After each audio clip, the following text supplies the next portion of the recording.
Hey, my name is Deshaun, Hey, I'm Umberto. and today we'll be talking about fluoroscopy. We'll talk about the different concepts of fluoroscopy. We'll talk about the history of fluoroscopy, the benefit and the risk.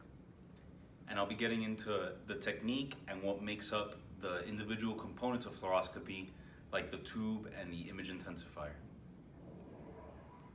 All right, so there are different types of medical imaging. They have MRI, there's CT, there's X-ray, and the list goes on. Today I'll be talking about fluoroscopy. Fluoroscopy is a type of medical imaging that shows continuous X-ray images on a monitor. Fluoroscopy was introduced in the late 1890s by Thomas Edison. He made the first fluoroscope with a cardboard funnel, which at the end of the funnel had a narrow end, which the radiologist could put their eyes in, and the other end contained fluorescent metal. So here's a breakdown of modern day fluoroscopy unit. All in all, at the beginning with our patient, our X-ray generator, our tube, and our collimator, everything is very similar from what we're used to with our diagnostic imaging. Our generator and our tube, they are designed a little differently because they will be on for an extended period amount of time that our diagnostic tubes are not accustomed to. Even though they're pumping out a much less MAS than our diagnostic tube, they're still on for extended periods of time, so they're made and constructed a little differently to stay on for longer periods of time. They have a collimator, and here's our table for our patient to lay on. This is our patient. All in all, very similar with our anti-scatter grid here. The part that changes everything around is when we get over to our image intensifier. The image intensifier is what sets apart the fluoroscopy unit, totally different from our diagnostic X-ray machines. Inside the image intensifier, we have our cesium iodine. And what this is going to do is convert our X-ray beams into actual photons of light, right? They bounce here in the image intensifier with anodes placed here, and the photons shoot out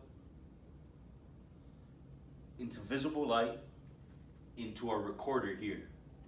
So here with the recorder, think of it as a actual spot 1 centimeter in width or in diameter that you can actually see what we visualized here in the image intensifier. Because that's not safe, we don't want radiologists and techs in there to see that actual spot.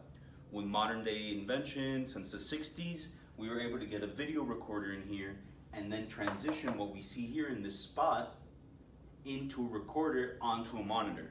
That monitor could be placed behind shielding and multiple people can see it and record what was on there for viewing later.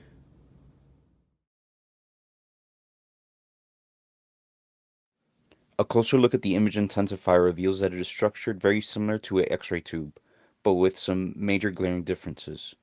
They are both surrounded by a housing and glass envelope that seal the intensifier in a vacuum.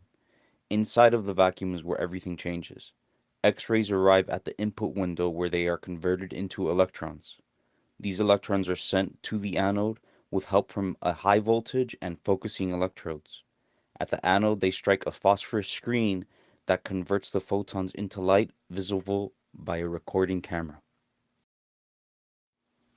If we look more closely at the input stage, this is where X-rays enter the scintillator cells, in this case cesium iodine, where they are converted to photons at the frequency of visible light. These photons hit the photocathode, causing electrons to be released. Alright, so there's different benefits and risks to fluoroscopy. Some of the benefits that come with fluoroscopy is being able to check the GI tract, being able to check the insertion of a catheter, and checking the movement inside bloodstream, a bile duct, or urinary system. Also being able to place devices like a stent inside your body. You can also visualize organs, and they also use fluoroscopy during orthopedic surgery. some of the risks that comes with fluoroscopy is the radiation that hits the skin. Because fluoroscopy is continuous X-ray photons being hit to your skin. Radiation usually burns the skin and leaves a burn mark. Also, over time, sometimes you could develop cancer. The probability of those risks happening is statistically small. It is always recommended that a radiologist perform the procedure with the lowest acceptable exposure. Yeah.